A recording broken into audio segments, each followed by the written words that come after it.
तो welcome back to my YouTube channel guys. तो मेरा नाम कृष्णा और आप देख रहे हैं आपका अपना YouTube channel the grow study. तो इस चैनल पर एसएससी एग्जाम से रिलेटेड सारी क्लास में फ्री ऑफ कॉस्ट देखने को मिलती हैं, इसलिए चैनल को सब्सक्राइब और वीडियो को लाइक कर दीजिए। चलिए आज हम एक नया टॉपिक पढ़ेंगे जीके में, संगीत, वाद्य यंत्र व चित्रकला। तो देखिए बिना देर के वीडियो को स्टार्ट करते हैं। देखिए संगीत और वाद्य यंत्र, नाट्य शास्त्र, ये किसने लिखी थी? भरत मुनि। नाट्य शास्त्र के अनुसार संगीत वाद्य यंत्रों की 4 प्रमुख पारंपरिक श्रेणियां हैं। चलिए देखते हैं। पहली है अवनद। जो अवनद है ये मेम्ब्रियोफोनिक वाद्य यंत्र है, क्योंकि इनमें भारी झिल्ली होती है जिससे विशेष संज्ञानात्मक ध्वनि निकालने के लिए इन पर आघात किया जाता है। इन्हें आघात वाद्य यंत्र के रूप में भी जाना जाता है। तो ये आपको याद रखना है, आघात वाद्य यंत्र भी कहते हैं, मेम्ब्रियोफोनिक। आगे चलते हैं, समझ में आ गया होगा। देखिए इस श्रेणी में सम्मिलित संगीत वाद्य यंत्र तबला ये है, ड्रम ये है, ढोल ये है, मृदंगम ये है और डुग्गी, कांगो आदि। जहाँ तबला अधिकांश हिंदुस्तानी शास्त्रीय कंठ संगीत की संगत है, वही मृदंग कर्नाटक साउथ के प्रदर्शनों के साथ संगत करने वाला वाद्य यंत्र है। तो आपको यहाँ तक समझ में आ गया होगा। आगे चलते हैं।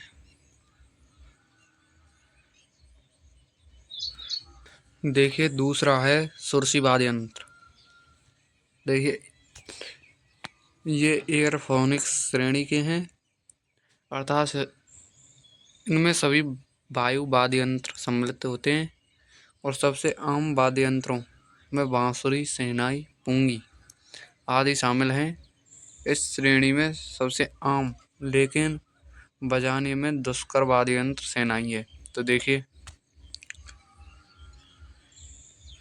बांसुरी, ये है शहनाई, ये है पुंगी। आपको समझ में आ गया होगा। चलते हैं आगे। तीसरा है घनवाद्य यंत्र। यह है नॉन ड्रम आघात यंत्र की शैली है, जिसके लिए किसी भी ट्यूनिंग की आवश्यकता नहीं होती। इन्हें ईडियोफोन भी कहा जाता है।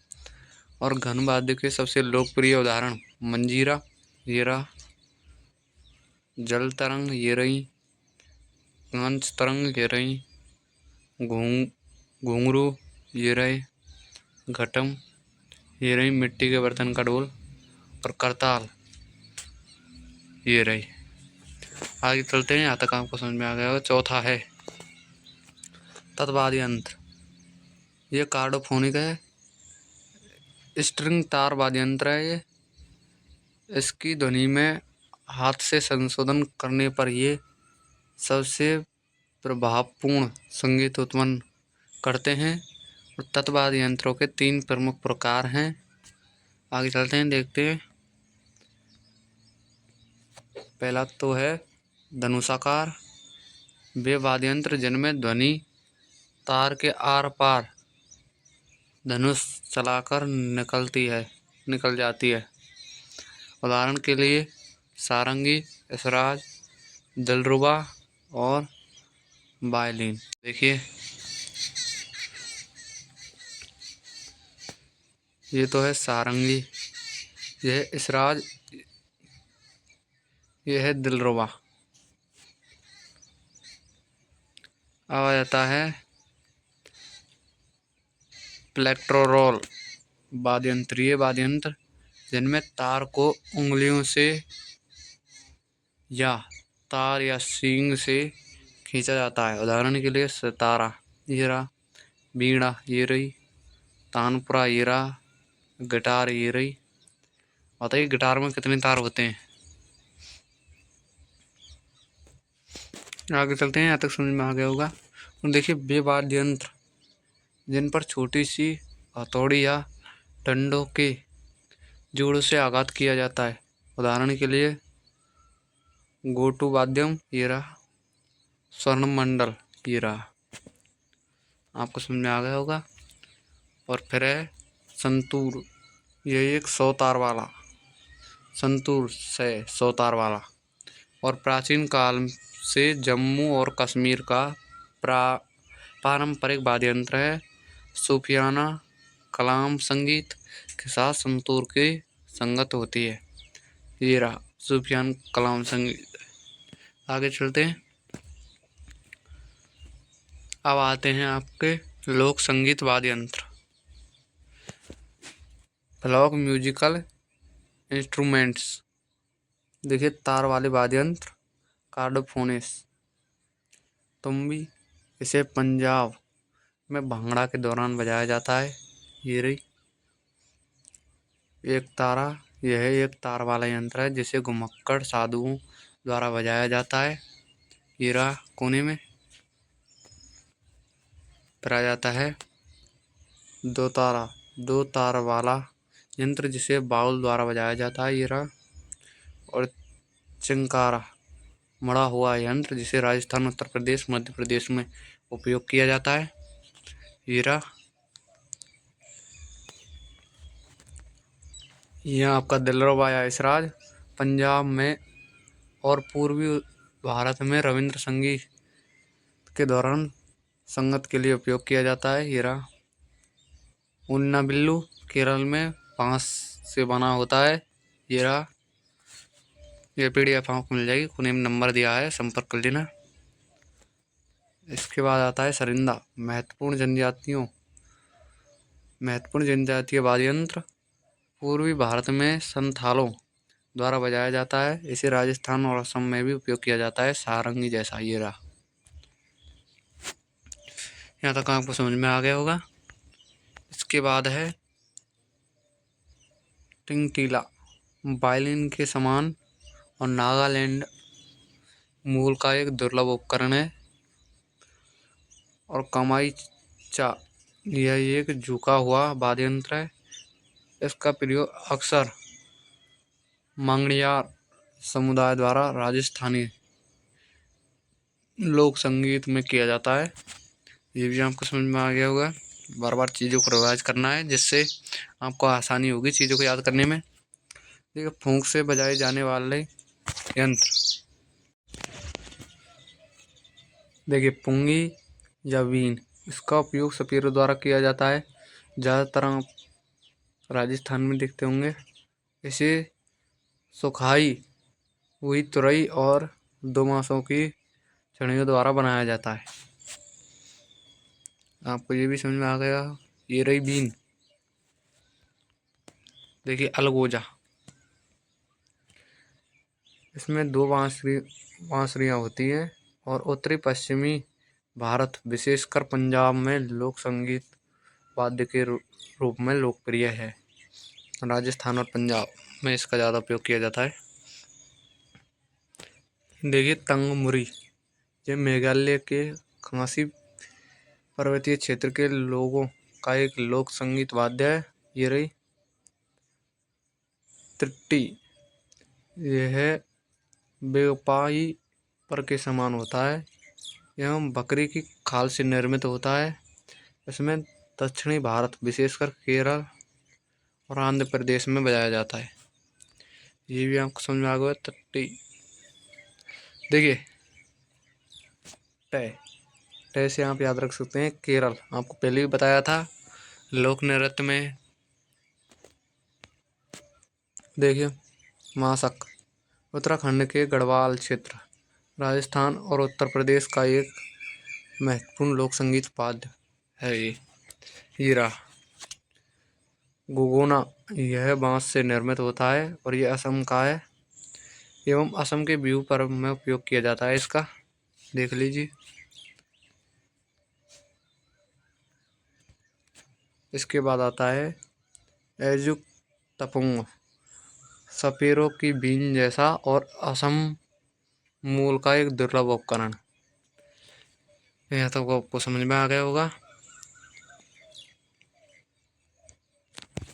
आघात से बजाए जाने वाले वाद्य यंत्र देखिए कौन कौन से। मेम्ब्रोफोनिक्स, घुमोट, यह ड्रम जैसा होता है और इसे गोवा में गणेश उत्सव में बजाया जाता है। ईरा, इड्डका, यह डमरू जैसा होता है और यह केरल में उपयोग किया जाता है। हीरा। इसके बाद आता है उदुकई, यह तमिलनाडु से बालू घड़ी के आकार का डमरू जैसा यंत्र है। और संबल, यह ड्रम जैसा होता है, इसे महाराष्ट्र के कोंकण क्षेत्र में छड़ियों से बजाया जाता है। समझ में आ रहा होगा, चीज़ों को बराबर रिवाइज करना है आपको, मैं बता रहा हूँ। तमक, संथाल जनजाति का 2 सिरों वाला यह एक महत्वपूर्ण वाद्य यंत्र है जिसे ड्रम स्टिक से बजाया जाता है, देख लीजिए। और डिग्गी, यह उत्तर प्रदेश के गढ़िया गांव का लोक ढोलक है। अब आते हैं टकराने से ध्वनि उत्पन्न करने वाले यंत्र। चिमटा, चिमटा तो आपने देखा होगा, आग में उपयोग किए जाने वाले चिमटे से विकसित हुआ और पंजाब में उपयोग किया जाता है। ये रहा। तरह मंजीरा, मंजीरा भजन में प्रयुक्त होने वाला एक महत्वपूर्ण वाद्य है। इसमें 2 छोटी गहरी गोल मिश्रित धातु की बनी कटोरियाँ जैसी होती हैं। इनका मध्य भाग गहरा होता है। इस भाग में बने गड्ढे के छेद में डोरी लगी रहती है। ये दोनों हाथों से बजाए जाते हैं। दोनों हाथों में एक एक मंजीरा रहता है।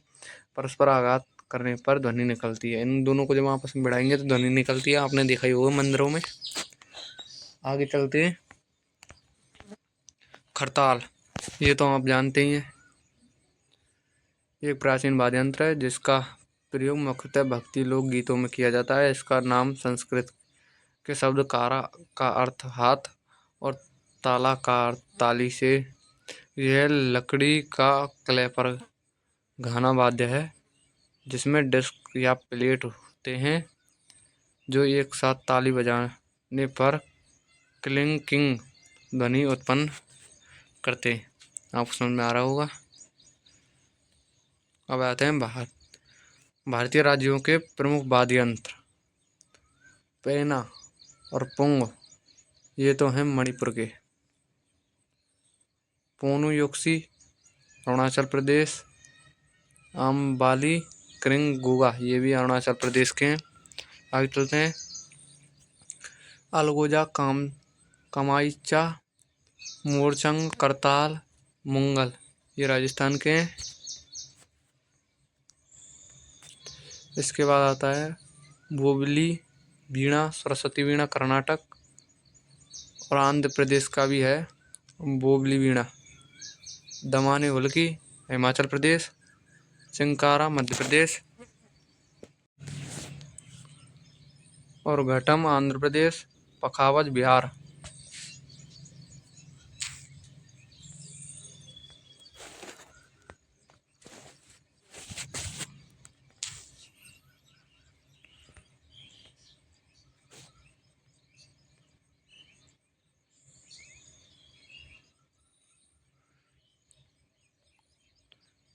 और पखावज बिहार। आगे चलते हैं। और सुनिए सुंदरी एकतारा महाराष्ट्र। मृदल महुरी धेनका उड़ीसा। ख्वांग मिजोरम। पावातुरी बंगाल गुजरात। पेपा टोका गोगोना असम। भुआंग सिंगा झारखंड और हुड़की उत्तराखंड। आगे चलते हैं, यहाँ तक समझ में आ गया होगा। देखिए घुमोट गोवा, सुसिरा सिक्किम, डोटारा सरीखोल पश्चिम बंगाल, कुजहल केरल, डुगडुगी नादस्वरम तमिलनाडु।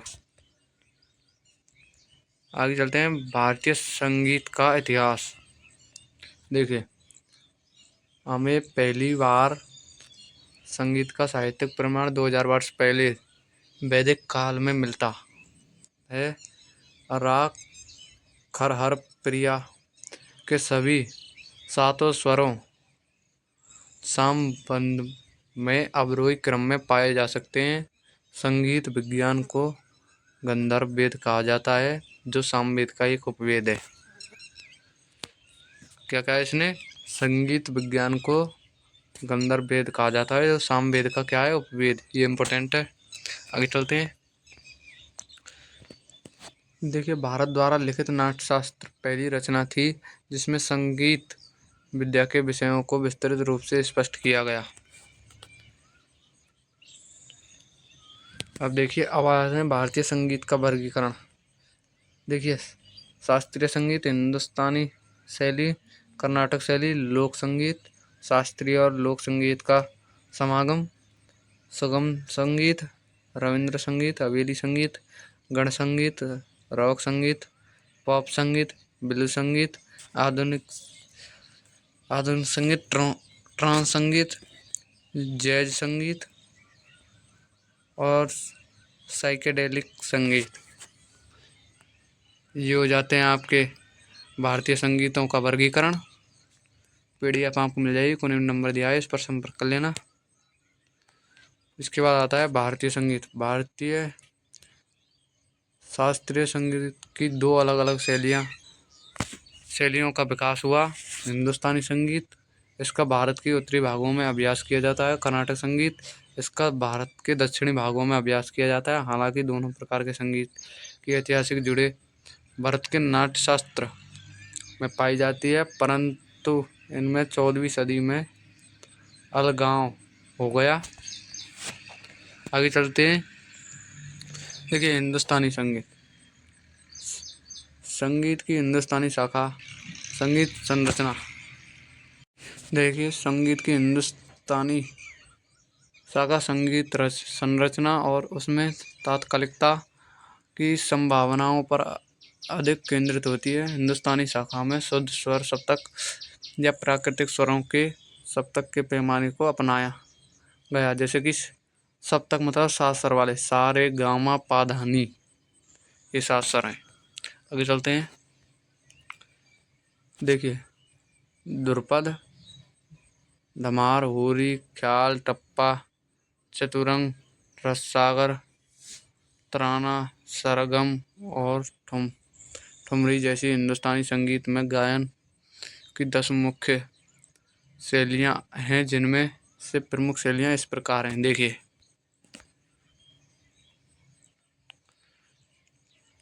ध्रुपद शैली, यह हिंदुस्तानी शास्त्रीय संगीत की सबसे पुरानी और भव्य रूपों में से एक है। इसका वर्णन नाट्यशास्त्र में भी किया जाता है और प्रमुख ध्रुपद गायक अमीर खुसरो, स्वामी हरिदास, मियाँ तानसेन, बेजू बावरा, नौबत खान और गुड़ समुंदर। आगे चलते हैं। और ख्याल शैली शब्द फारसी से लिया गया है, जिसका अर्थ है विचार या कल्पना होता है। उल्लेखनीय कि इस शैली के उद्भव का श्रेय अमीर खुसरो को दिया जाता है। 15वीं सदी में हुसैन शाह इसके सबसे बड़ा संरक्षक थे। असाधारण ख्याल संरचनाएं भगवान कृष्ण की स्तुति में की जाती हैं।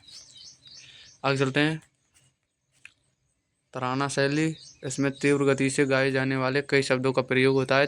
13वीं व 14वीं शताब्दी में अमीर खुसरो द्वारा फिर से तराना शैली का आविष्कार किया गया। विश्व के एक प्रसिद्ध तराना गायक मेवाती घराने के पंडित रतन मोहन शर्मा और उपाधि तराने के बादशाह रतन मोहन शर्मा है। आगे चलते हैं। हिंदुस्तानी संगीत की अर्धशास्त्रीय शैली। संगीत की अर्धशास्त्रीय शैली भी स्वर पर आधारित है। कुछ प्रमुख अर्धशास्त्रीय शैलियों जैसे ठुमरी, टप्पा, गजल की नीचे चर्चा की गई है। ठुमरी यह उत्तर प्रदेश में उत्पन्न हुई और आमतौर पर मिश्रित सरल रागों पर आधारित है। आगे चलते हैं। देखिए, ठुमरी शास्त्रीय नृत्य कथक कहाँ का था? उत्तर प्रदेश से जुड़ी हुई है। और ठुमरी के मुख्य घराने वाराणसी, लखनऊ में स्थित हैं। और ठुमरी गायन की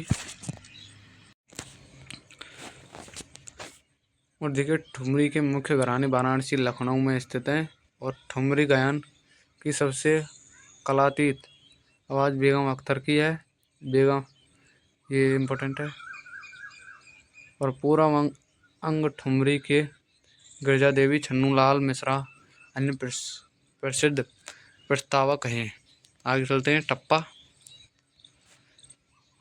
इस शैली में लय की बहुत महत्वपूर्ण भूमिका है क्योंकि रचनाएं तेज, सूक्ष्म, जटिल संरचनाओं पर आधारित हैं। इस शैली में कुछ विशिष्ट प्रतिपादकों में से ग्वालियर घराने के लक्ष्मणराव पंडित तथा रामपुर साहव घराने के सन्नो खुराना। ये आपको समझ में आ गया हो। गजल। गजल एक छोटी कविता है। इसमें तुकबंदी वाले दोहे होते हैं जिन्हें बेत या शेर कहा जाता है। इसका विषय केवल प्रेम होता है। भारत में पहला गजल लिखने वाला अमीर खुसरो थे।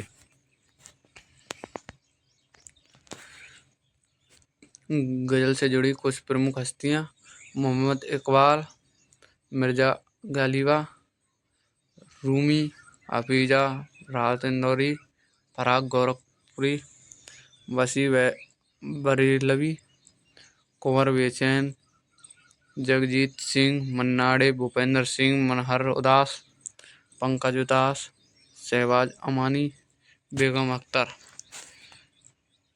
मलिका एक गजलों की रानी है। आगे चलते हैं। बेगम अख्तर। कर्नाटक संगीत। कर्नाटक संगीत मुख्य रूप से दक्षिण भारत से जुड़ा है। यह मुख्य रूप से स्वर संगीत पर जो दिया गया है, जहां अधिकांश संरचनाएं गाने के लिए लिखी जाती हैं। अधिकांश कर्नाटक रचनाएं या तो तेलुगु, कन्नड़, तमिल या संस्कृत में हैं। ये आपको समझ में आ गया होगा। देखिए हिंदुस्तानी संगीत की तरह कर्नाटक संगीत भी दो तत्वों पर आधारित है, राग और ताल। किसी कर्नाटक शैली में प्रत्येक रचना के कई भाग होते हैं: पल्लवी, अनुपल्लवी, चरण। अब देखिए कर्नाटक संगीत के शुरुआती प्रतिपादक। अन्नमाचार्य कर्नाटक संगीत के पहले जाने माने संगीतकार। पुरंदरदास कर्नाटक संगीत के संस्थापक प्रतिपादकों में से एक। वे भगवान श्री कृष्ण के भक्त थे। और देखिए उन्हें ऋषि नारद का अवतार माना जाता है। उनकी प्रसिद्ध रचना दास साहित्य शामिल है। क्षेत्र इनके पदम आज भी भरतनाट्यम और कुचिपुड़ी प्रदर्शन के दौरान गाए जाते हैं। और देखिए भक्त रामदासु वेंकट मखीन, वह कर्नाटक संगीत के प्रसिद्ध प्रस्तावक हैं। उन्होंने सचूर्ण दंडी प्रकाशिका नामक ग्रंथ लिखा। गुड़लूर नारायण स्वामी, बाला सुब्रमण्यम, सारंग देव, टी.एम. कृष्णा और ओ.एस. अरुण कर्नाटक संगीत के कुछ प्रसिद्ध संगीतकार हैं। देखिए कर्नाटक संगीत की त्रिमूर्ति: त्यागराज, मुथुस्वामी, श्यामा शास्त्री। एम.एस. सुब्बालक्ष्मी, डी.के. पटमल और एम.एल. वसंत कुमारी, जो 20वीं सदी के कर्नाटक संगीतकार हैं, जो लोकप्रिय रूप से कर्नाटक संगीत की महिला त्रिमूर्ति के रूप में जाना जाता है। चीज़ों को बार बार रिवाइज करेंगे तो जल्दी याद होगा। भारतीय संगीत पर महत्वपूर्ण पुस्तकें: सामवेद व्यास, नाट्यशास्त्र भरतमुनि, शिल्पाधिकारम इलंगो, अभिलाषितार्थ चिंतामणि, रामेश्वर और गीत गोविंद जयदेव। ये किताबों के नाम है, ये कलाकारों के नाम है। संगीत रत्नाकर सारंग देव, संग्रह चूड़ामणि गोविंदाचार्य, संगीत दर्पण दामोदर पंडित। तो यहाँ पर करते हैं वीडियो को एंड। तो थैंक्स फॉर वाचिंग। मिलते हैं किसी नई वीडियो में, तब तक के लिए जय हिंद जय भारत।